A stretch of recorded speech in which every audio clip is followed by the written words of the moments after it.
உடையாளுடன் நடுவிருக்கும் உடையாளும் நீருத்தி அடியே நடுவுள் இருவேறும் இருப்பதானால் அடியேன் அடியார் நடுவுள் இருக்கும் அருளை புரியாய்.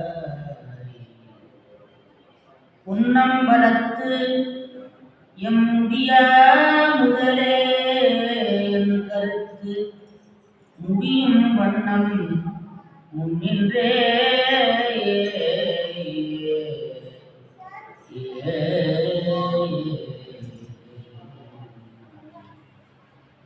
சிற்றம்பலம் பார்வதி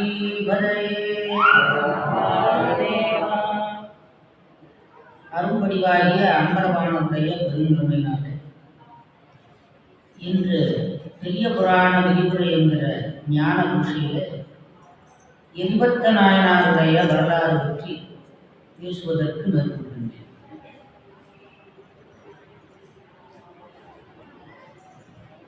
எரிபத்த நாயனார் அவதாரம் பண்ணின ஊர் நம்முடைய கருவூர் நகரம். இங்க இருக்கிற கருவூர் அவருடைய பெருமையை சொல்ல முடியாது, இருந்தாலும் சொல்லுகிறேன் அப்படிங்கிறார் சேக்கிழார். மல்லல் நீர் ஞானந்தனும் மழவிடை உடையான் அன்பர்க்கு ஒல்லை வந்து உற்ற செய்கை உற்றிடத்து உதவும் நின்றார்.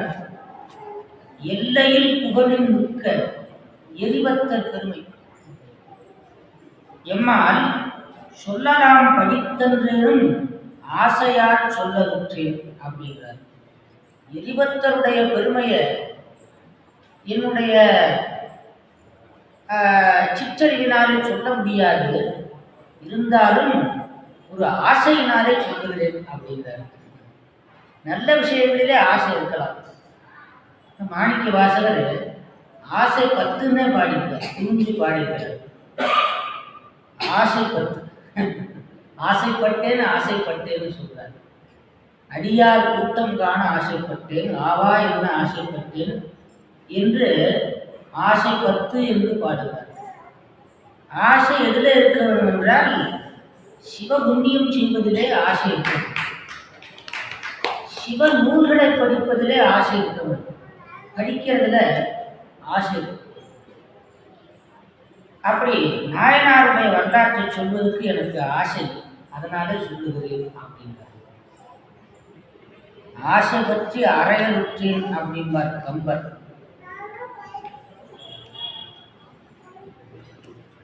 பொன்மலை புலிவென்று ஓங்க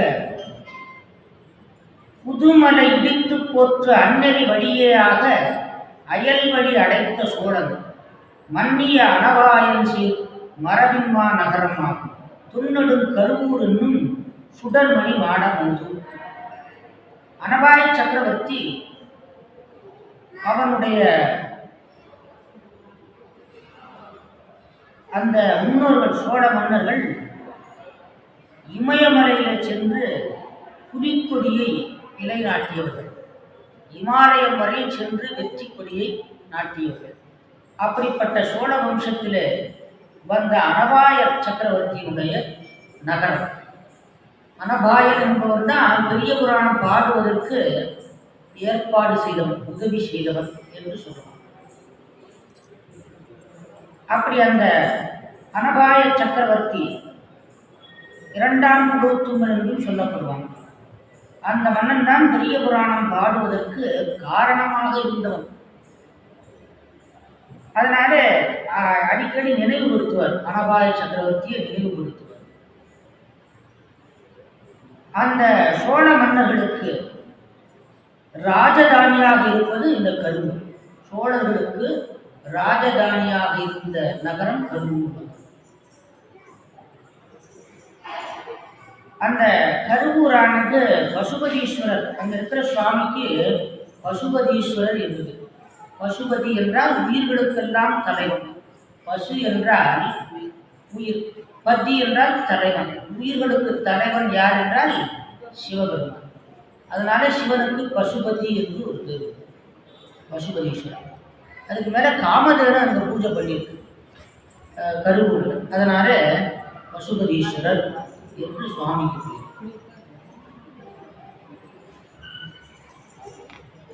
மாமதில் மஞ்சு சூடும், மாளிகை நிறைவில் சூடும். அந்த மதில்கள், அந்த ஊர்ல இருக்கிற மதில்கள், அங்கே மேகங்கள் உலாவும். மாளிகை இருக்க பெரிய மாளிகை, அது வானலாக பெரிய பெரிய கட்டடங்கள். தூமணி வாயில் சூடும், வாசல்ல மணிகள் கட்டியிருப்பாங்க.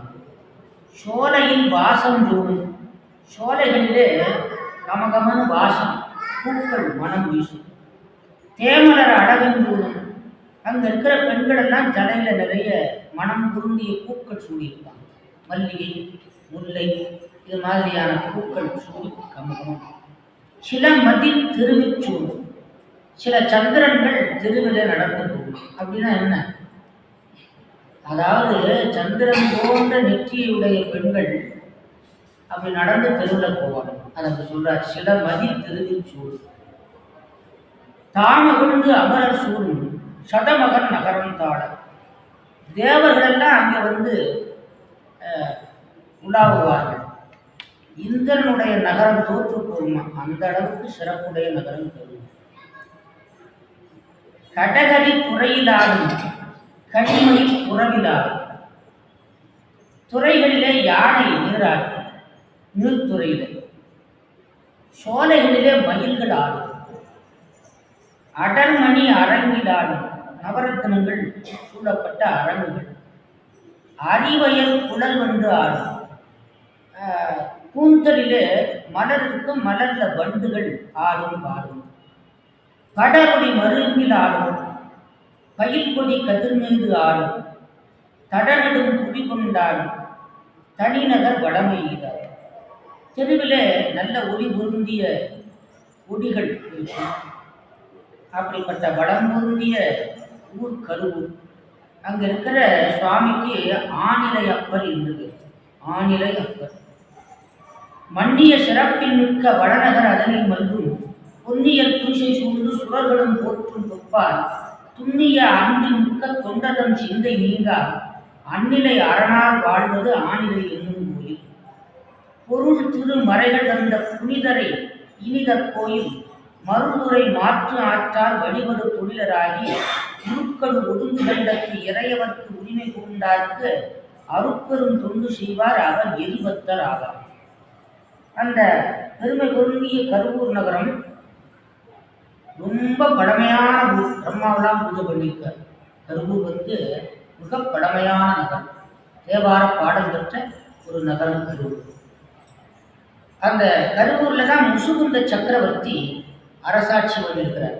முசுகுந்த சக்கரவர்த்தி கைலாயத்தில் விளையாட்டா இலைய பறிச்சு போட்டு வில்வ மரத்துகளில் சுவாமி அம்பாளும் கொஞ்ச நேரம் அமர்ந்திருக்கலாம் என்று சொல்லி அமர்ந்திருந்தார்கள். மரத்தடியில் அமர்வது ஒரு சுகம். சுவாமி ஆல மரத்துகளில், புன்னை மரத்துகளில், வில்வ மரத்துகளில் அப்படி காற்றோட்டமாக அமர்ந்திருப்பது வழக்கம். அந்த வேலை பெருமானும் பெருமாட்டியும் அமர்ந்திருந்தார்கள். மரத்து மேலே இருந்த ஒரு முசுவானது குரங்கு என்ன செய்தது, அது சும்மா இருக்காதல்லவா, இலையை பறித்து போட்டு. அப்படி இலையை பறித்து போட்டால் இவங்க மேலே விழுந்தது. அம்பாள் இப்படி கோவிச்சு பார்த்தா. அப்படி பார்த்த உடனே சுவாமி பார்த்தாரு, கோவிச்சுக்கார, அது நம்மளை அர்ச்சனை பண்ணும். மனுஷனே அர்ச்சனை பண்ண மாட்டேங்கிறான், இந்த அஞ்சறிவுள்ள பிராணி நம்மளை அர்ச்சனை பண்ணுது, கோவிச்சுக்காரு. அம்பாள் பார்த்த உடனே அதுக்கு ஒரு ஞானம் வந்துச்சு. ஆனால் சுவாமி குரங்கே கீழே வாங்கினார். கீழே இறங்கி வந்து அப்படி கும்பிட்டு நின்று, அப்படி கும்பிட்டு நின்ன அந்த குரங்கை பார்த்து சுவாமி என்ன பண்ணார் தெரியுமா, நீ வில்வத்தினாலே நம்மை அர்ச்சித்தபடினாலே அடுத்த ஜென்மத்திலே சக்கரவர்த்தியாக பிறப்பாய் அப்படின்ட்டார். வில்வத்தை விளையாட்டா பறிச்சு போட்டதுக்கு சக்கரவர்த்தியாக பிறப்பாய் அப்படின்னா அது கேட்டுக்கொண்டது பெருமானே, இந்த கைலாய மலைச்சாரலிலே தினந்தோறும் உங்களை நான் தரிசிப்பேன், ஆனந்தம் அடைவேன். பூமியில போய் என்ன பிறக்க சொல்றீங்க, அப்படி பிறந்துட்டா தேவரீரை மறந்து விடுவேன். அதனாலே இந்த முகம் இப்படியே இருக்கட்டும், குரங்கு முகமாகவே இருக்கட்டும், உடம்பு மனித தேகமா இருக்கட்டும், அப்படி ஒரு வரம் கொடுக்கும் கேட்டு அப்படியே ஆகட்டும் நான் சுவாமி. அதே போல சோழ வம்சத்திலே சக்கரவர்த்தியாக பிறந்தார். குந்தம் அப்படின்னா ஆயுதம் இருக்கும். முசு என்றால் குரங்கு, குரங்கு முகத்தை உடைய ராஜா முசுகுந்த சக்கரவர்த்தி. அவர் தேவேந்திரனுக்கு போய் உதவி செய்திருக்கிறார். தேவேந்திரனுக்கு போய் உதவி செய்து அந்த உதவிக்கு பரிசாக 7 சிவலிங்கத்தை பூமியில கொண்டு வந்தார். உனக்கு என்ன பரிசு தரணும்னு கேட்டான் இந்திரன். நீ வழிபாடு செய்கிற அந்த சோமாஸ்கந்த மூர்த்தியை கொடு என்று கேட்டார். அப்படி கேட்டபோது இந்திரனுக்கு மனசு வரல, ஒரு பூஜை பண்ற மூர்த்தியை. அதனால அன்று இரவுக்குள்ள இந்திரன் என்ன பண்ணினான், ஒரு 7 சோமாஸ்கந்தரை தயார் பண்ணிட்டான். விடிஞ்சு பூஜையெல்லாம் முடிச்சுட்டு, நீ இதில் 7ல் எது வேணாலும் எடுத்துக்கோ அப்படின்னு சொல்லும்போது அதில் இருக்கிற அந்த மூல மூர்த்தியான சுவாமி அப்படி லேசாக குறிப்பு ஷாட காமிச்சுட்டாராம். இந்த மூர்த்தி தான் வேணும்னு சொன்னாராம். இந்திரன் பார்த்தான், என்னடா எதை கொடுக்கக்கூடாதுன்னு நினச்சுன்னா அதையே இவன் கேட்குறான் என்று சொல்லிட்டு 7ஐயும் எடுத்துட்டு போப்பா அப்படின்ட்டான். அதான் சப்த விடங்க ஸ்தலம். அந்த 7 மூர்த்திகளை கொண்டு வந்து மூலமூர்த்தியை திருவாரூரில் பிரதிஷ்டை பண்ணினார். மற்ற இடங்கள் திருக்காராயில் இந்த மாதிரியான தலங்கள் 7 தலங்களிலே தாபித்தார் சப்த விடங்க ஸ்தலம். அப்பேற்பட்ட பெரிய கெட்டிக்காரன் முசுகுந்த சக்கரவர்த்தி. இந்திரனுக்கு போய் உதவி செய்கிறாருன்னா பாருங்க எவ்வளவு பலம் இருக்கணும், பராக்கிரமம் இருக்கணும். அதை விட இன்னும் என்ன சிறப்பு என்றால், முருகனுடைய கல்யாண பத்திரிக்கே முசுகுந்த சக்கரவர்த்திக்கு வந்துதான். கல்யாணம் அப்பனா ஓலையில தான் எழுதுவாங்க. முருகப்பெருமான் தெய்வ யானை கல்யாண பத்திரிக்கை கருவூருக்கு வந்துச்சான். இங்கிருந்து நிறைய சீர்வரிசைகளோடு போய் முருகப்பெருமானுடைய கல்யாணத்துக்கு கலந்துவிட்டார். மாப்பிள்ளைக்கு தோழராக இருந்தார், முருகப்பெருமானுக்கு தோழராக இருந்தார். அப்பேற்பட்ட வல்லமை பொருந்தியவர் முசுகுந்த சக்கரவர்த்தி. கருவூர்ல அவருடைய விக்கிரகம் அந்த தூண்ல இருக்கு. கருவூர்ல முசுகுந்த சக்கரவர்த்தி திருக்கூட்டம் என்று இப்ப சமீபத்துல எங்க தகப்பனார் சொல்லி அதை ஆரம்பிச்சிருக்காங்க. அப்பேற்பட்ட சிறப்பு பொருந்திய நகரம் முசுகுந்த சக்கரவர்த்தி இருந்து ஆட்சி பண்ணின நகரம் கருவூர் நகரம். அதுக்கெல்லாம் காரணம் என்ன, இந்த வில்வ இலையில அர்ச்சனை பண்ணுது. அதனால புண்ணிய தினங்களிலே சிவபெருமானுக்கு வில்வம் வாங்கி கொடுத்து அர்ச்சனை பண்ணுவது உயர்ந்தது. உயர்ந்த வில்வம். வில்வம் தான் சிவபெருமான், சிவனுடைய அம்சமா இருப்பதுதான் வில்வம். அதுல மலர் தொண்டு தான் அவர் செய்கிறார். 24 சிவகாமி ஆண்டார் செய்கிறார். அப்படிப்பட்ட பெருமை பொருந்திய கருவூர்ல எரிபத்தர் என்று ஒரு அன்பர் இருந்தார். அது காரண பெயர். ரொம்ப வேகமா இருந்திருக்கிறார், அதனால எரிபத்தர் இருந்தது. நாயன்மார்களெல்லாம் நல்ல சுறுசுறுப்பாளி, சோம்பேறி கிடையாது. சோம்பேறியா இருந்தால் எதுலையுமே முன்னேற முடியாது. பக்தியிலையும் சரி, குடும்ப வாழ்க்கையிலையும் சரி, வியாபாரத்திலையும் சரி, உத்தியோகத்திலையும் சரி, சோம்பேறி ஒன்றும் பண்ண முடியாது. சுறுசுறுப்பா இருக்கு. அப்படி நாயன்மார்கள் எல்லாம் ரொம்ப சுறுசுறுப்பு, எல்லாம் இராணுவம் போல இருந்தவர்கள். அப்படிப்பட்ட நாயன்மார்களிலே இவர் எரிபத்தர். அடியார்களுக்கு தொண்டு செய்வார். இறையவர்க்கு உரிமை பூண்டாருக்கு அருட்பெரும் தொண்டு செய்வார். அந்த அடியார்களுக்கு வேண்டிய தொண்டுகளை நிறைய செய்து வந்தார். அப்படி செய்து வருகிற காலத்தில்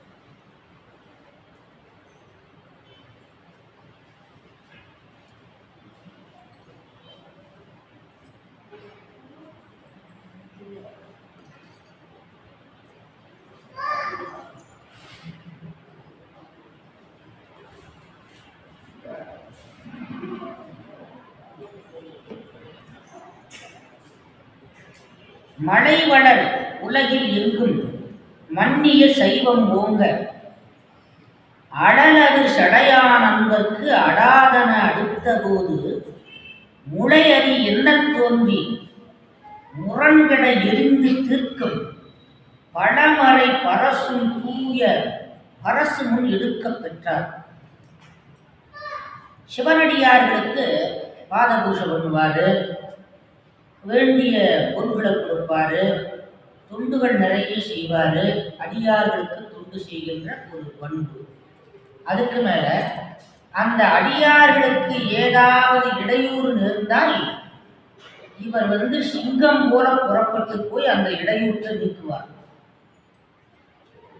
சிவனடியார்களுக்கு துன்பம் எந்த வகையிலும் இருக்கப்படாது, செய்யக்கூடாது. மனவாக்கு காயங்களாலே அடியார்களுக்கு துன்பம் நேர்ந்தால் அது இந்த நாட்டுக்கு கெடுதல் உண்டாகும். பத்தினி பக்தர்கள் தத்துவ ஞானி சித்தம் கலங்கிடச் செய்திடும் பாவி அத்தம வாழ்வு ஆண்டொன்றில் மாய்ந்து சத்தியம் மீது சதானந்தி ஆணையம் திருமுதல் திருமந்திரத்தில் சொன்னார். பத்தினி பக்தர்கள், பக்தியுடைய பெண்கள், பக்தர்கள், தத்துவ ஞானிகள், ஞானமுடைய பெரியவர்கள், அவர்கள் மனம் கலங்கும்படியாக ஒரு செயலை செய்யக்கூடாது. சித்தம் கலங்கிடச் செய்திடும் பாவி. அப்படி செஞ்சா என்ன? அத்தமும் வாழ்வும் ஆண்டொன்றில் மாய்ந்திடும். அத்தம்னா செல்வம், வாழ்க்கைன்னா ஆய்வு. ஒரு வருஷத்துக்குள்ள செல்வமும் ஆய்வும் குறைந்து விடும் அப்படிங்கிறார். சத்தியம் ஈது சதானந்தி ஆணை என்று திருமூலர் திருமந்திரத்தில் எடுத்து வைத்தார். அதனால அடியார்களுக்கு துன்பம் வரக்கூடாது. யாராவது அடியார்களுக்கு துன்பம் செய்தால் அவர்களை போய் உடனே தண்டிப்பார். கையில ஒரு பரசு என்கின்ற கோடரி வச்சிருப்பார். பரசுராமர் வச்சிருக்காரு பாரு, அந்த மாதிரியான ஒரு ஆயுதத்தை வச்சிருப்பார். பரசு என்கின்ற ஆயுதம். அந்த ஆயுதத்தை வேதங்கள் எல்லாம் வணங்குவது, வேதங்கள் எல்லாம் போற்றுகிறது. என்ன காரணம் என்றால் அடியவருடைய துன்பத்தை நீக்குவதற்காக வைத்திருந்தபடியினால அதனை வேதங்கள் எல்லாம் வணங்குவது. அப்படிப்பட்ட பரசு கையில வச்சிருக்கிறார். முளையறில் என்ன தோன்றி முரண்கடை எரிந்து தீர்க்கும் பழமறை பரசும் தூய பரசும் எடுக்க பெற்றார். மிக தூய்மையான பரசு கையில வைத்திருக்கிறார். அன்னதார் நிகழும் நாளில் ஆணிலை அடிகளார்க்கு திண்ணிய அன்பு கூர்ந்த சிவகாமி ஆண்டார் என்னும் புண்ணிய முனிவனார்தான் பூப்பறித்து அறங்கள் சாத்தி உன்னிறை காதலோடும் ஒடுகுவால் ஒரு நாள் முன்பு. அங்கே அந்த ஊர்ல இப்படி ஒரு தொண்டு செய்து வருகிறார். அங்கே சிவகாமி ஆண்டார் என்று ஒரு பக்தர் இருந்தார். சிவகாமி ஆண்டார், சிவகாமிங்கிறது அம்பாள் பெயர். சிதம்பரத்தில் இருக்கிற அம்பாள். அந்த அம்பிகையினாலே ஆளப்பெற்றவர் சிவகாமி ஆண்டார். கரூரில் வாழ்ந்தவர். அவர் என்ன பண்றாரு? தினந்தோறும் சுவாமிக்கு பூப்பறிக்கிற தொண்டு செய்வார். மலர் பறித்து சுவாமிக்கு சாத்துகின்ற ஒரு பெரும் தொண்டு செய்கின்றவர். யார் மலர் பறித்து சுவாமிக்கு சாத்துகிறார்களோ அப்படிப்பட்ட அடியார்களுடைய பாதத்தை நான் வணங்குகிறேன் என்று அருணகிரிநாதர் கூப்பிடுறார். அப்படி வணங்குவதற்கு நீ அனுக்கிரகம் பண்ண வேணும், மயில் வாகனத்தில் எனக்கு காட்சி தர வேண்டும் என்று வரம் கேட்கிறார். உலைவர விருப்பாக நீழ்காவின் வாசமலர் வகை வகை எடுத்ததோடு ஆமாலி காபரணம் மாலிகாபரணம், மாலிகாபரணம்னா மாலை, வகை வகை எடுத்ததோடு ஆமாலி காபரணம் உனதடியில் இச்சூட வேணாடும் மாதவர்கள் இருவாதம் உளமது தரித்தே வினாவோடு வாடியதும் வழிபட எனக்கே தயாவோடு தாழுதவ உலகமது எடுத்தாடும் மேகார மீதி மிசை வரவேணும் என்று வரம் கேட்கிறார் அருணகிரிநாதர்.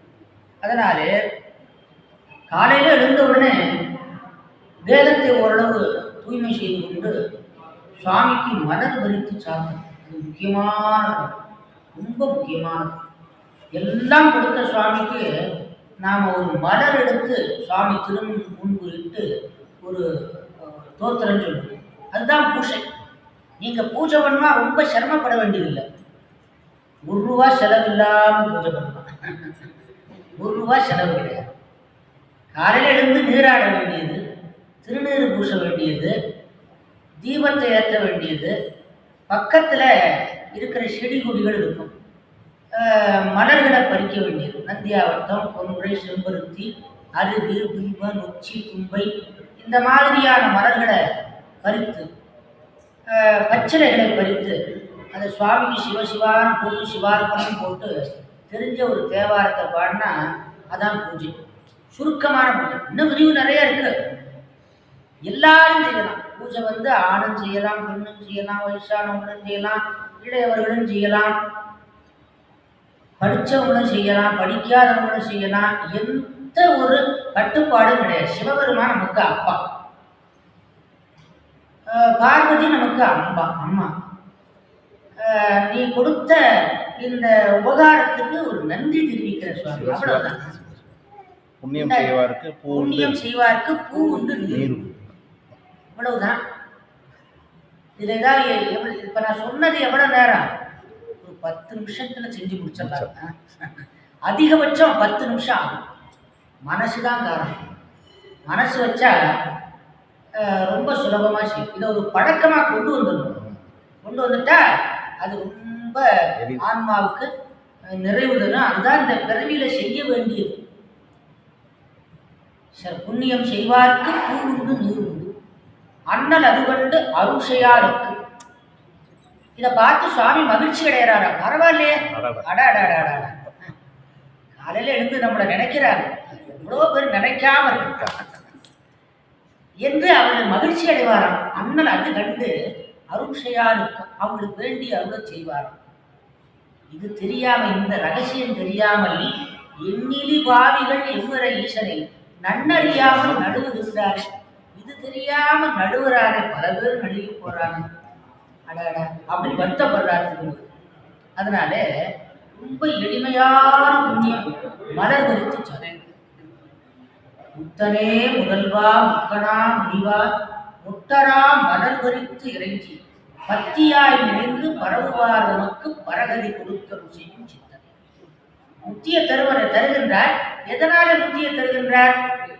இந்த மாதிரி நல்ல மலர்களை பறித்து சுவாமிக்கு அர்ச்சனை பண்ணி தோத்திரம் பண்ணி சுற்றி வரம் வணங்குகின்ற அடியார்களுக்கு பரகதியை கொடுக்கும். பரகதி என்கின்ற மோட்ச சாம்ராஜ்யம். அத இன்னொருத்தர் சொன்னாரு, மலர் சிவபெருமான் என்ன பண்றாரு, ரொம்ப விலை கம்மியான பொருள், விலையே இல்லாத மலர்களையும் இலைகளையும் தான் பெற்றுக்கொண்டு. இப்ப அருகம்புல் விலை உண்டா? கிடையாது. அதெல்லாம் நிறைய பேர் இப்ப பயன்படுத்த ஆரம்பிக்கவும் கொஞ்சம் விற்கிறாங்க. அது விலை இல்லாம கிடைக்கும். நம்மளே பரிசோம்னா விலை இல்லாம. எருக்கம்பூவுக்கு விலை இல்லை, ஊமத்தை விலை இல்லை, வில்வா விலை கிடையாது. இப்ப யாரும் விரும்பாத பொருள் ஊமத்தை, எருக்கு, இதெல்லாம் விலை, தும்பை, இதெல்லாம் விலை இல்லாத மலர்கள். அந்த மலர்களை எடுத்து யார் அர்ப்பணம் சிவார்ப்பணம் பண்ணுகிறார்களோ அவர்களுக்கு விலை மதிக்க முடியாத சிவலோக சாம்ராஜ்யத்தை தர்றாங்க.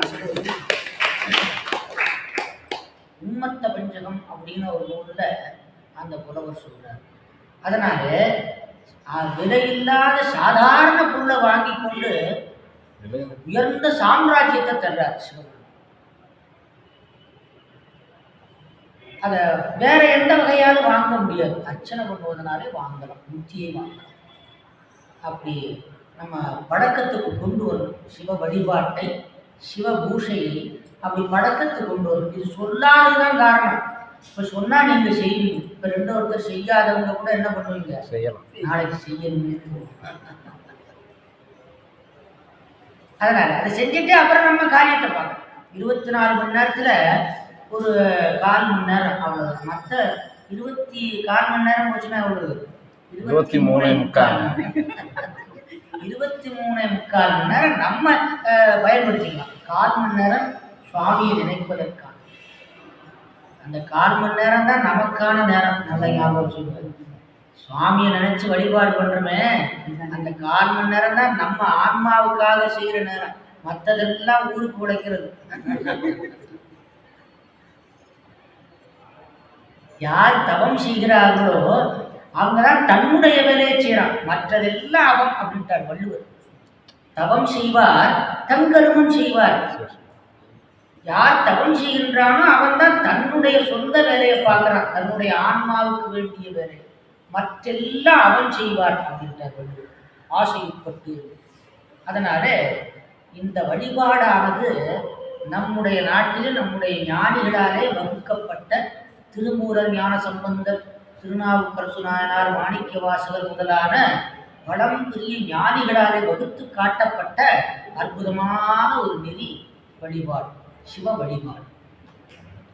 அதற்கு அந்த பூஷைக்கு முக்கியமானது முதலாக இருப்பது மலர், புஷ்பம், பூ. பூஷையிலே முதல்ல இருக்கிறது எது? பூஷை. அந்த எடுத்து அந்த சொல்லுலயே முதல்ல என்ன இருக்கு? பூ இருக்கு. அப்படிப்பட்ட மலர் தொண்டு செய்வார். இப்ப ஆலயத்துல பூஜை நடக்குதுன்னா மலர்களை பறிச்சு கொண்டு போய் சுவாமிக்கு கொடுப்பது கூடையில. நம்ம நாவுக்கரசர் சொன்னாரு, பூ சுமந்து ஏத்து. ஞானசம்பந்தர் சொல்றார், பூ சுமப்பதுனா கூடையில சொல்ற. நீநாடு நன்னெஞ்சே நினைகண்டாய் யாரறிவார், சாநாடும் வாழ்நாடும் சாய்க்காட்டும் பெருமார்க்கில் பூ நாடும் தலை சுமப்ப. சுமத்து அது நிறைய. அந்த காலத்துல மலைக்கு, ஐயர் மலைக்கு வில்வ குடலையில பூ பறிச்சு கைப்படாம உயரமா கொண்டு போவாங்க. பார்த்துருக்கீங்க? வில்வக்குடலை அப்படின்னு சொல்லுவாங்க. வில்வக்குடலை. வள்ளலார் சொன்னார், வில்வக்குடலை எடுக்காமல் வீணுக்குடலை எடுத்தேன். வில்வக்குடலை எடுக்காமல் வீணுக்குடலை எடுத்தேன். வீணுக்கு உடலை எடுத்தேன். அத திருநாவுக்கரசு சுவாமி சொன்னாரு, போதோடு நீர் சுமந்து ஏற்றி அப்படின்னாரு. போதுன்னா மலர், தண்ணீர் சுமந்து கொண்டு போது. போதோடு நீர் சுமந்து ஏற்றி புகுவார் அவர்கள். அவ்வளவு சீக்கிரமா அவனுடைய சன்னிதானத்துக்குள்ள நுழைய முடியாது. நான் பார்த்துட்டே இருந்தேன். அப்படி பார்க்கிற போது யாரு இந்த சன்னிதானத்துக்குள்ள, சிவ சன்னிதானத்துக்குள்ள எவ்வளவு எளிமையா போறதுன்னு பார்த்துட்டே இருந்தேன். யார் நல்ல மலர்களும் நீரும் சுமந்து செல்கிறார்களோ அவர்களுக்கு முன்னுரிமை கிடைக்குது. அதை பார்த்துட்டு அவங்களுக்கு பின்னால் நான் புகுவார் அவர்கள் புகுவே. போதோடு நீர் சுமந்தேத்தி புகுவார் அவர்கள் புகுவே. யாரும் சுவடுபடாமல் ஐயார் அடைகின்ற போது காலன் மடப்பிடியோடு கழிவு வருவன கண்டன். கண்டேன் அவர் திருப்பாதம் கண்டறியாத கண்டேன். இந்த பாட்டுல எவ்வளவு உயர்ந்த, படிக்கும் போதே ஆனந்தமா. இந்த பாட்டு இப்ப சில பாடல்கள் கொஞ்சம் வருத்தத்துல பாடுற பாடல்களும் இருக்கு. அவங்களுக்கு ஒன்றும் வருத்தம் கிடையாது. அருளை நினைத்து கொஞ்சம் உருகுவாங்க, என்ன அருள் கிடைக்கலையே அப்படின்னு வருத்தம் தான், வேற வருத்தம் கிடையாது. இந்த பாடல் எப்படின்னா ஒரு எல்லை இல்லாத ஒரு ஆனந்தத்திலே பாடி, சுவாமியை கைலை காட்சி கண்ட ஆனந்தத்திலே, அந்த ஒரு அளவற்ற ஒரு மகிழ்ச்சியில பாடப்பட்டது இந்த பதிவு திருவையாறு. அதனாலே இந்த பாடல்ல அந்த ஒரு பதிவு இருக்கு, அந்த ஒரு மகிழ்ச்சி. அதை திறந்தோறும் படிக்கிறப்ப அந்த ஆனந்தம் உண்டாகும். மாதர்பிறை கண்ணியானை மலையான் பாடி சுமந்தேத்தி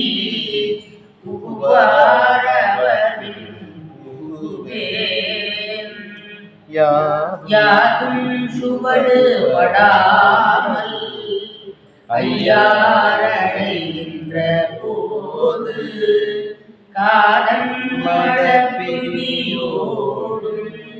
களிறு வருவன கண்டேன் கண்டேன் அவர் திருப்பாதம் கண்டறியாதன கண்டேன். ஆனந்தமா இருக்குதா? பேரானந்தமா. இந்த பாட்டை சொல்லாம எப்படி போறது, பாடாம எப்படி போறது? அதனால ரொம்ப ஆனந்த நிலையில, ஆனந்த எல்லையிலிருந்து பாடப்பட்ட பாட்டு. கட்டாயம் அடிக்கடி இதெல்லாம் பாடிட்டு ரொம்ப நமக்கு கிடைச்ச சொத்து. அந்த திருவையாறுல கைலாய காட்சி பார்க்கும்போது இந்த பாட்டு பாடும் அவ்வளோ ஆனந்தமா என்ன ஆனந்தம்! இரவுல அவ்வளோ அருமையா இந்த பதிகத்தை பாடி இந்த சுவாமியை பார்க்கிற போது கண்கொள்ளாத காட்சி. மறந்துடுவோம், நாட்களை மறந்துடுவோம். பெரும்பாடு அப்படி மலர் சுமந்து செல்வது, சுமந்து செல்வது. இவர் பூக்கூட சுமந்து செல்வார். வைகரை உணர்ந்து கூர்ந்து அதிகாலையில் இடுவது. பூ பறிக்கிறது விடிய காலம் இடுவது நல்ல சுத்தமான மலரை பறிக்க முடியும். புனல் மூழ்கி, புனல் மூழ்கி என்றால் நீராடி. வாயும் கட்டி பூ பறிக்கிற போது தும்மல் முதலான குற்றங்கள் வரக்கூடாது. மலர் பறிச்சுட்டு இருக்கும்போது யாராவது அன்பர்கள் வருவாங்க, ஏதாவது பேசும்படியா இருக்கும், அப்ப எச்சில் படக்கூடாது. சில பேர் பேசிக்கிட்டே கைங்கரியம் பண்ணுவாங்க, அப்படி பண்ணக்கூடாது. இந்த மணிமேகலை அப்படிங்கிற ஒரு நூல்ல அந்த மணிமேகலை பூ பறிக்கிறார். மாதவி பூ பூ கட்டிட்டு இருக்கிறார். மாதவி தன்னுடைய சோக கதையை சொல்றார், கோவலன் கண்ணகி கதையை சொல்றார். அப்ப கண்ணீர் சிந்திச்சு பூ. அதனால இந்த பூ சுவாமிக்கு ஆகாது, வேற பறிச்சுட்டு வா என்று அனுப்பு. ஆகையினாலே மரம் சுத்தமான வாயும் மொய்மலர் நெருங்கு வாச நந்தன வனத்து முன்னி. நந்தனவனம் என்பது நம் தனம், அதான் நந்தனவனம். கையினில் தெரிந்து நல்ல கமல் முகை அலரும் வேலை. அந்த மலர் முட்டு மலர்கின்ற நேரத்தில் தெய்வ நாயகருக்கு சாத்தும் திருப்பள்ளி தாமன் உயிர். கோலப்பூங் கூடை தன்னை நிறைத்தனர் கொண்டு நெஞ்சில் பாலிய நேசம் கொண்டு மலர்க்கையில் தண்டும் கொண்டு கூடையிலே பூக்கொண்டு மனசிலே அன்பு கொண்டு கையிலே தண்டு கொண்டு, கொஞ்சம் வயசானவர் அதனால கையிலே ஊன்புதுக்கு தண்டும் கொண்டு ஆலயம் அதனை நோக்கி அங்கணர் அமைத்து சாத்தும் காலை வந்து உதவ வேண்டி கடிதலில் வாரார் என்றார். கருவூரில் இருக்கிற பசுபதீஸ்வரருக்கு மலர் கொண்டு வந்து கொடுக்கக்கூடிய அந்த ஒரு கைங்கரியத்தை செய்து வந்தார். இப்படி நாள்தோறும் செய்து வருவார். அப்படி செய்து வருகிற காலத்தில் மற்றவர் அணைய இப்பால் வடநகர் அதனில் மண்ணும் கொற்றவர் வடவர் தங்கள் குலப்புகழ் சோழனார்தாம் பற்றலர் முனைகள் சாய்க்கும் பட்டவர்த்தனமாம் பண்பு பெற்றவன் களிறு கோலம் பெருகுமா நவமி முன்னாள். அந்த ஊரை ஆண்டு கொண்டிருக்கிற ராஜா யாருன்னா புகழ்ச்சோழர் என்பது. இப்போ நம்ம திருச்சிராப்பள்ளி, அப்புறம் பூம்புகார், பழையாறை இப்படியான நகரங்கள்னா ராஜதானி. அதில் கருவூரும் ராஜதானி. கருவூரில் இந்த சோழ மன்னன் இருந்து ஆட்சி பண்ணுகிறான். அப்படி ஆட்சி பண்ணுகிற காலத்தில் அந்த அஷ்டமி திதி இருக்குது பாருங்க, அஷ்டமி திதியில யானை நீராடும். யானை பட்டவர்த்தனம் அப்படிங்கிற பட்டத்து யானை நீராடி விட்டு, ஆற்றிலே நீராடி, ஆம்பராவதின்னு பேர் அங்கே இருக்கிற நதி. ஆம்பரம்னா மாமரங்கள் சூழ்ந்திருக்கிற நதி ஆம்பராவதி. அதுதான் இப்போ அமராவதின்னு சொல்றாங்க. அமராவதி யாரு? ஆம்பராவதி.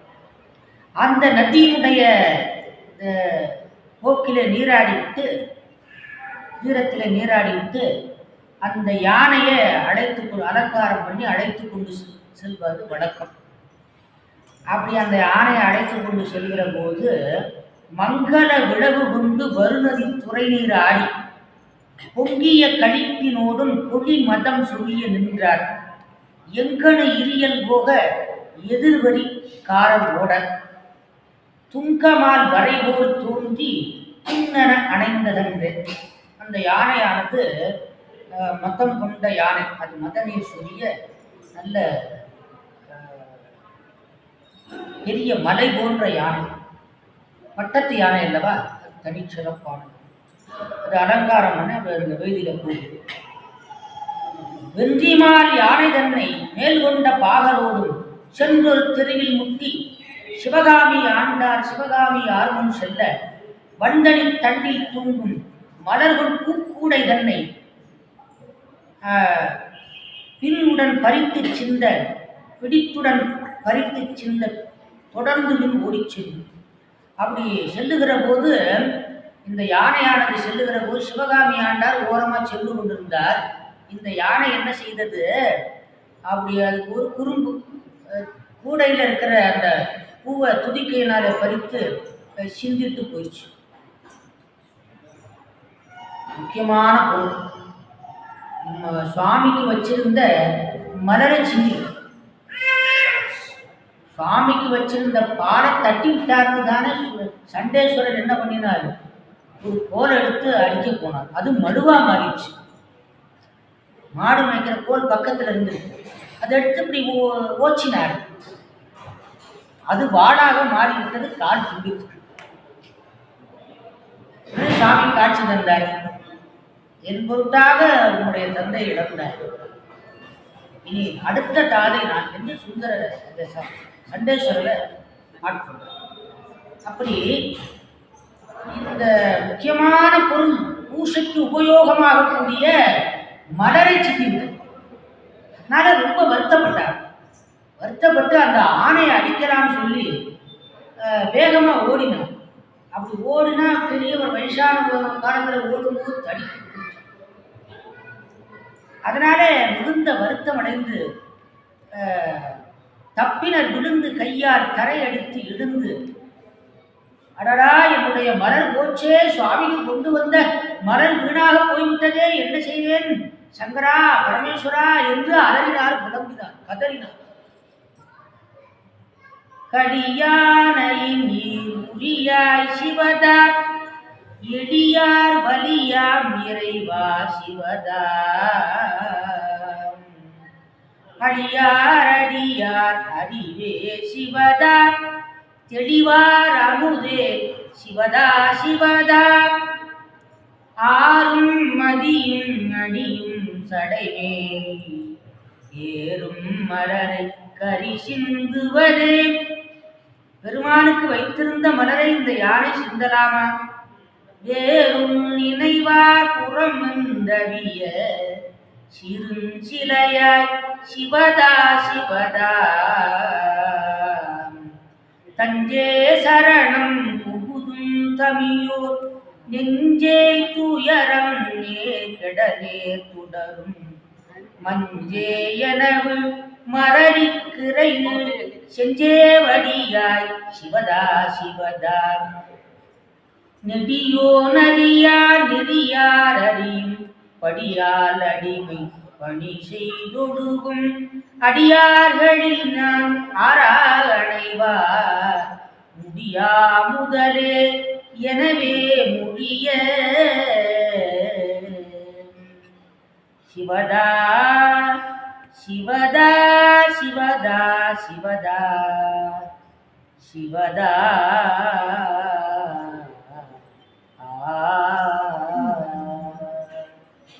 பசுபதீஸ்வரா சம்போ மகாதேவா பரமேஸ்வரா என்று புலம்பினார், அழுதார். அப்படி அவர் அரற்றுகின்ற சப்தமானது நம்ம எரிவத்த நாயனாருடைய காதுக்கு போயிடுச்சு. கேட்டார், அடே ஒரு அடியவர் குரல் கேட்குது அப்படின்னு சொல்லி அந்த குரல் நோக்கி ஓடி வந்தார். அந்த விஷயம் வந்து பார்த்தா இவர் அழுது புலம்புறார். சுவாமி என்ன ஆச்சுன்னு கேட்டார்.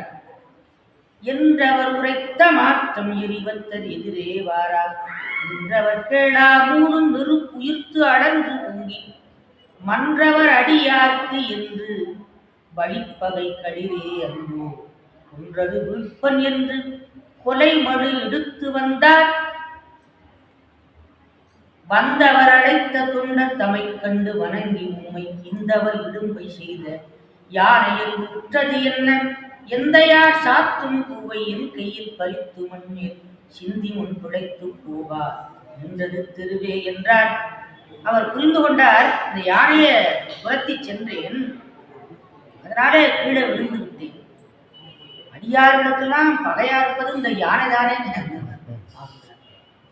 என்னென்றால் தொண்டரஞ்சு களிரும் மடக்கி திருஞான சம்பந்தர் அடியாருக்கு பகையா இருப்பது 5 களிறு, 5 யானை, மெய்வாய்கள் மூக்கு செவியாகிய 5 யானைகள். இந்த 5 யானைகளையும் அடக்கணும். அதை அடக்கிறதுக்கு ஒரு அங்குஷம் இருக்குதுன்னு அர்த்தம். யாரு? திருமூலம். யானை அடக்கிறது அங்குஷத்தின் மூலமா அடக்கும். அங்குஷம் சாதாரண குச்சியில அடங்காது, அங்குஷம். அது நல்ல கூர்மையான ஒரு, அந்த அங்குஷத்தின் மூலமாக ஓங்காரம் என்கின்ற பிரணவம் என்கின்ற அங்குஷத்தினாலே இந்த யானை அடக்கலாம். ஆகையினாலே அடியாருக்கு பகையா இருப்பது இந்த யானை தான். என்ன ஆச்சுங்க சுவாமி, இந்த மாதிரி மரலை சிந்தி விட்டது, அதை அவங்க கேட்காம போயிட்டாங்க அந்த பாகர்கள். அந்த யானையை கண்டிக்கலான்னு போன கீழே விழுந்துட்டு என்று கவலைப்பட்டார். அப்படி சொன்னது எங்க அந்த யானைன்னு கேட்டார். எந்த வழியா போச்சுன்னு கேட்டார். அது இந்த வழியா தான் போச்சுன்னு காமிச்சார். அப்படி சொன்ன உடனே இங்குது பிழைப்பது எங்கே, இனி அந்த யானை எங்கே பிழைக்க போகிறது என்று புறப்பட்டார். அப்படி புறப்படுகிற போது நெருப்பும் காற்றும் போல வேகமா ஓடினார். அப்படி வேகமாக சென்று சிங்கத்தை போல சென்றார். அரியக்கூடி, அரியக்கூடின்னா யானைக்கு சிங்கத்துக்கு ஆகாது. சிங்கமானது என்ன செய்யும், வலிமையான சிங்கம் யானை அடக்குவதற்கு அதனுடைய மத்தகத்துல நேர பாய்ந்து அந்த யானையை கொண்டு விடும். அதனால யானைக்கும் சிங்கத்துக்கும் பகலும் ஜாதகத்துல கூட சிங்கம் யானை பொருத்தம் ஆகாது. நட்சத்திரத்துல சிங்கத்துக்கு யானைக்கு பொறுத்து வராது வகை. அப்படியே சிங்கத்தை போன்று சென்றார். கண்டவர் இது முன்பு அண்ணன் உரித்த கடிலே போல் யானையை பார்த்துட்டார். ஆகா, இது சிவபெருமான் ஏற்கனவே ஒரு யானையை உரிச்சார், அந்த மாதிரி தான் தெரியுது. அண்டரும் மண்ணுடோரும் தடுக்கினும் அடர்ந்து சிந்த துண்டித்துக் கொள்வேன், இதனை சாதாரணமாக விடக்கூடாது என்று கருதி சுடர் மழு வலத்தில் வீசி பக்கத்துல போனார். மழுவை வரமாக வீசினார். அப்படி வீசி குலுங்கி காலினால் குலுங்க பாய்ந்து, அப்படி பாய்ந்து யானையினுடைய துதிக்கையை வெற்றினார். பாய்தரு விசை கொண்டு வைக்கும் பாகரை கொண்டு சீறி காய் தடல் உமுன்கண் வேடம் திரிந்து மேற் கதுவ அச்சம் தாய்தலை அன்பின் முன்பு நிற்குமே தகைந்து பாய்ந்து தோய்தனின் தடக்கை விட மழுவினார் துணிந்தார் தொண்டர். அப்படி யானைய துண்டு பண்ணினார். யானையை துதிக்கையை வெட்டினார். அது அலறி விழுந்தது. துதிக்கையை வெட்டினா அவ்வளவுதான், வெட்டுண்டு பட்டு விழுந்தார். அதற்கு மேலே அந்த பாகரையும் வெட்டினார். ஏன்னா இந்த பாகர்கள் தடுத்திருக்கும், அவங்க அதை கண்டுகொள்ளாமல் வந்து விட்டார்கள். அதனாலே குற்றம் இவர்கள் மேலே இருக்கிறது என்று சொல்லி அவர்களை மேலே 2 பாகர், கீழே 2 பாகர், கீழே 3 பேர், ஆக 5 பாகர்கள், 5 பாகர்களையும் வெட்டினார். வெய்யக்கோல் பாகர் 3 விசை கொண்டார் 2 ஐவரை கொண்டு நின்றார் 6 அணைய தோழார். 5 கொண்டு நின்றார் 6 அணைய தோழார். 6 பெரிய மலை போன்ற தோளை உடையவர், வரைனா மலை, 6 அணைய தோழார். அப்படி 5 1 6 பேர்த்த சங்காரம் பண்ணிட்டார். அப்படி சீற்றத்தோடு நிற்கிறார். செய்தி ராஜா காதுக்கு போயிடுச்சு.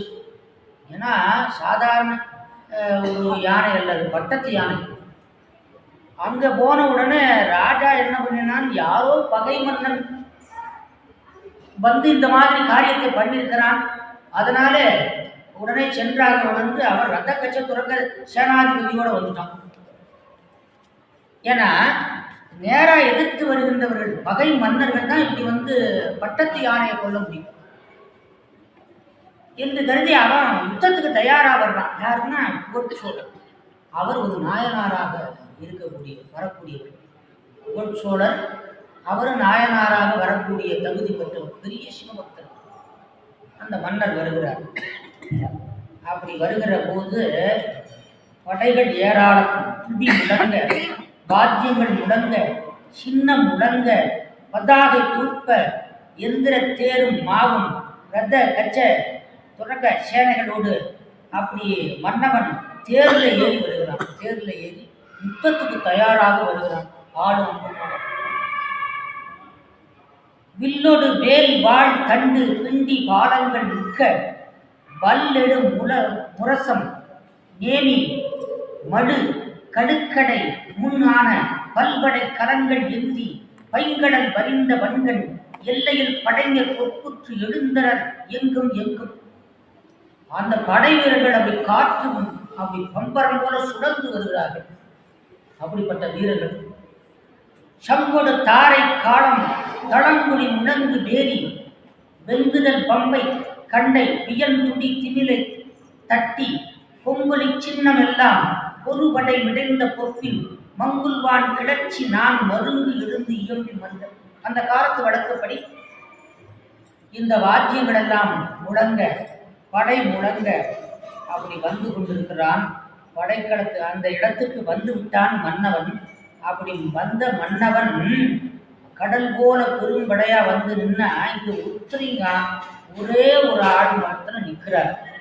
ஒரு பக்தர் மாத்திரம் நிற்கிறார். நெற்றில திருநூல், கழுத்துல ருத்ராட்சம், கையிலே அந்த பரசு என்கின்ற ஆயுதம், அதை மட்டும் வச்சுக்கிட்டு அப்படி நிற்கிறார். பன்னூறு உறுப்பு நான்கில் பறந்தெடு சேனையெல்லாம் மண்ணிட இருகான் மேல் வந்தெடுந்தது போல் தோன்ற தன்னடி கவிகை மன்னன் தானையும் தொடர்ந்து தாங்கு அன்னலம் புறவி மேற்கொண்டு அரசமா பீதி சென்றான். அப்படி செல்ல இவன் தானையும் தொடர தான் போர் அன்னலம் புறவி மேற்கொண்டு அரசமா பீதி சென்றான். இப்போது அரசன் ஒரு குதிரை மேலே ஏறி வருகிறான். விடுசுடர் மழுவொன்றேந்தி வேறு இரு தடக்கை அடுகளிர் என்ன நின்ற அன்பரை முன்பு கண்டான். ஒரு அடுகளிர்னா சினம் கொண்ட யானை நிற்பது போல நிற்கிறாரா அந்த எரிபத்த நாய். அப்படி அவரை பார்த்த உடனே பக்கத்தில் இருக்கிறவங்கள கேட்டான். பொந்தவள அருவிக்குன்றம், அவரையே கேட்கிறான். முன்பு கண்டான். ஒன்றவள் அருவிக்குன்றம் எனக்குரல் கழிற்றின் முன்பு நின்றவர் மன்று என்று நிறுத்தமே பயிரும் வெள்ளி குன்றவர் அடியார் ஆனார் கொன்றவர் இவர் என்று ஓரான் வென்றவர் யாவர் என்றான் வெளிப்பட முழங்குன்னு சொல்லான். அப்படி யானைக்கு பக்கத்தில் நின்று கொண்டிருந்த இவரை பார்த்து, இவர் கொண்டிருக்க வாய்ப்பில்லை, அவருக்கு நமக்கு என்ன இருக்கிறது யானை என்று, நம்முடைய யானையை கொன்றது யார் என்று கேட்டான் மன்னவன். அப்படி கேட்டபோது அரசனங்கு அருளி செய்ய அருகு சென்று அடைந்து பாகல் விரை செய்தார் மாறையோனின் விரல் கடித்து எதிரே நிற்கும் திரை செய்தீர் உலகின் மன்னன் யாருடன் தீங்கு செய்தார் பரசு முன் கொண்டு நின்ற இவர் என பணிந்து சொல்வார். பக்கத்தில் இருந்த சேனைகள் சொல்லுது, பக்கத்தில் இருந்த ஆட்கள் சொல்றாங்க, மன்னர் பெருமானே, உங்களுக்கு எதிராக வரக்கூடிய ஆட்கள் யார்? இங்க நிற்கிறார் பாருங்க, வருதாங்க அந்த யானையை கொண்டது அப்படின்னு சொன்னாங்க. அப்படி சொன்ன உடனே ராஜா புரிஞ்சுக்கிட்டான், அவர் கொண்டிருக்கிறார், யானையை அவர் கொண்டிருக்கிறார் அப்படின்னா ஏதோ ஒரு காரணம் இருக்கு, காரணம் இல்லாம இந்த மாதிரி செய்ய மாட்டார். உளையணி காதினாருக்கு அன்பராம் குணத்தின் மிக்கார் பிழைவடின் அன்றி கொள்ளார். தப்பு இல்லாம அவர் செய்ய மாட்டார். பிழைத்தது உண்டு என்று உட்கொண்டு மழைமத யானை சேனை வரவினை மாற்றி மற்ற உளைய பய புறவி மேல் நின்று இடிந்தனன் உலக மன்னன். குதிரை மேல இருந்து இறங்கினான், மற்ற படைகளை எல்லாம் அப்படியே நிறுத்தினான், கீழே இறங்கி தனியாக அவர் பக்கத்துல சென்றார். நல்லா கவனிக்கிறீங்கடாமா, முக்கியமான இடம், வரலாற்றுல ரொம்ப முக்கியமான இடம். அடியவர் பக்தினா எப்படி இருக்குதுன்னு பாருங்க. அந்த சிவபுண்ணியம் சிவகெங்கரியத்துக்கு அவங்க எவ்வளவு மதிப்பு கொடுத்துருக்குறாங்க அப்படிங்கிறத இந்த இடத்துல கவனம். ரொம்ப முக்கியமான நம்ம கருவூர்ல நடந்த வரலாறு. குதிரையிலிருந்து இறங்கிய மன்னன் பக்கத்துக்கு போனான். மைத்தடம் குன்று போலும் மத கடித்து எதிரே இந்த மெய்த்தவர் சென்ற போது வேறொன்றும் புகுதாவிட்ட அத்தவம் உடையேன் ஆனேன் அம்பல வாணர் அன்பரு இத்தனை முடிய கட்டேன் என்கொலோ பிழை என்று அஞ்சி செறிந்தவர் தம்மை நோக்கி அன்பர் முன் தொழுது சென்று இது அறிந்திலேன் அடியேன் அங்கு கேட்டதென்று அதுதான் நிற்க மறிந்த கடிச்சின் குற்றம் பாகரோடு இதனை மாட எரிந்ததே போதுமோதான் அருள் செய்யும் என்று நின்றார். இப்படி இந்த மாதிரியான மலரை சிந்தினபடியினாலே அவர் தண்டித்தார் என்று கேட்டு அது நிற்க, சுவாமி இதனுடைய காரணத்தை தெரிந்து கொண்டேன். இந்த யானை செய்த பிழைக்கு இப்படி தண்டிச்சிருக்கிறீங்க.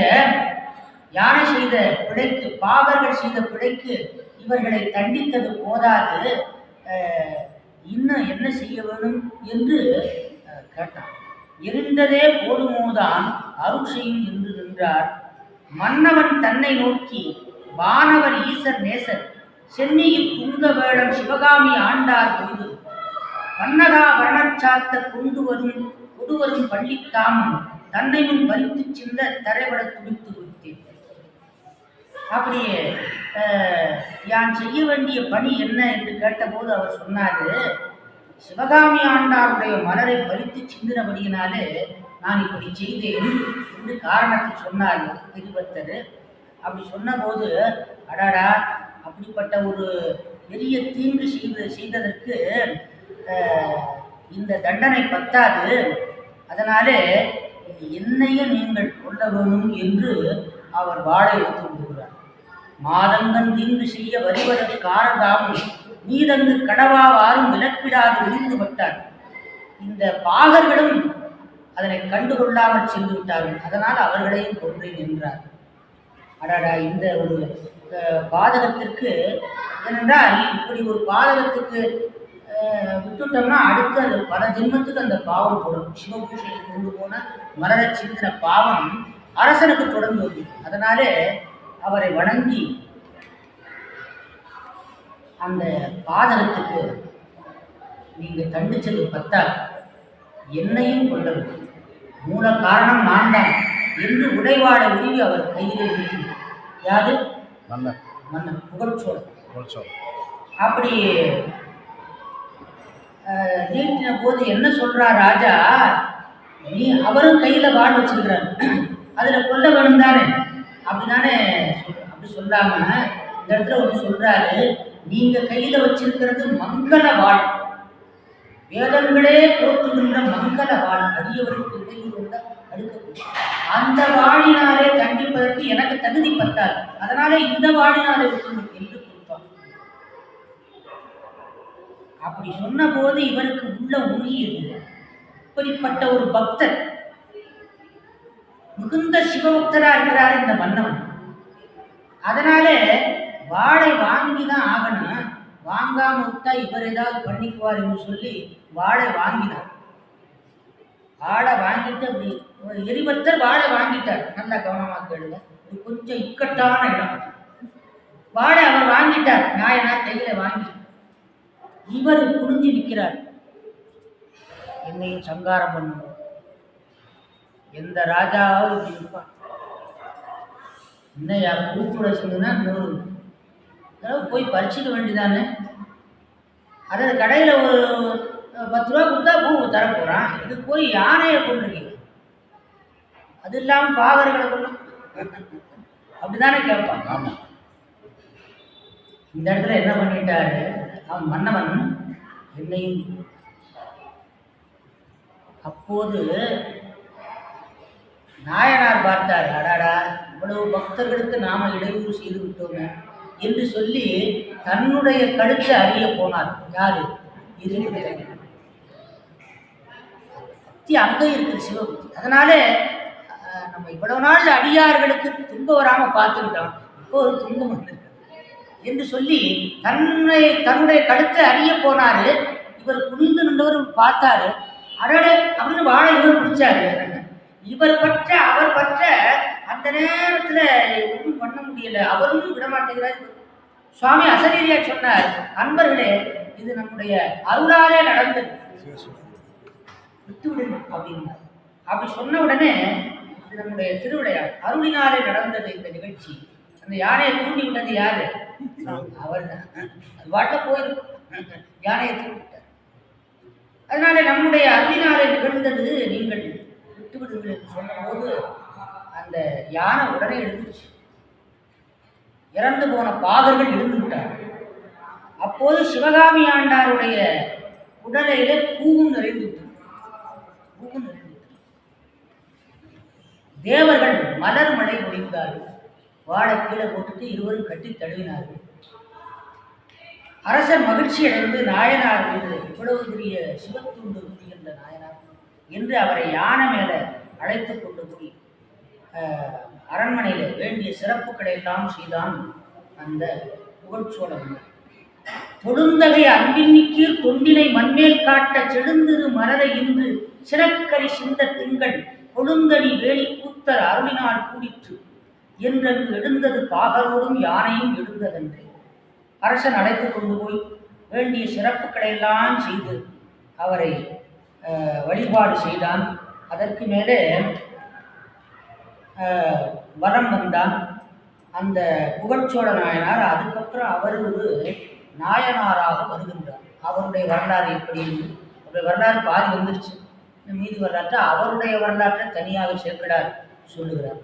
அதனால 2 நாயன்மார்கள் நம்ம ஊர்ல வாழ்ந்துருக்கிறார். கருவூர் 2 நாயன்மார் நம்ம கருவூர்ல வாழ்ந்துருக்கிறார். அப்படிப்பட்ட எரிபத்த நாயனாருடைய தொண்டு இப்படி ரொம்ப அற்புதமான தொண்டு, உச்சகட்டமான தொண்டு. இதெல்லாம் பக்தியினுடைய ஒரு உச்சகட்டமான வரம். அவங்க கைலாயத்திலே அவங்க லைசன்ஸ் வாங்கிட்டு வந்தவங்க அப்படிப்பட்ட நாயன்மார்கள். ஆகையினாலே அப்படிப்பட்ட நாயன்மாருடைய வரலாற்றை கேட்பதனாலே நம்முடைய பாவங்களெல்லாம் நின்று சகல சிவஞானமும் நமக்கு வந்து சேரும். இன்னும் தொடர்ந்து கேட்டு இந்த அருளை பெறுவோம் என்று சொல்லி இந்த அளவில் இந்த உரையை நிறைவு செய்கின்றேன். திருச்சிற்றம்பலம். வான்முகில் வடாது வெய்க மலிபடம் சுரக்க மன்னன் பொன்முறை அரசு செய்க குறைவிலாது உயிர்கள் வாழ்க நான்மறை அறங்கள் ஓங்க நற்றவம் வேண்டி மல்க மேன்மைகுள் சைவ நீதி விளங்குக உலகம் எல்லாம். திருச்சிற்றம்பலம். நம்ம பார்வதீபதையே. இந்த வரலாறு நம்முடைய கருவூர்ல வருஷம் நடக்கிறது. பெரும்பாலும் பார்த்து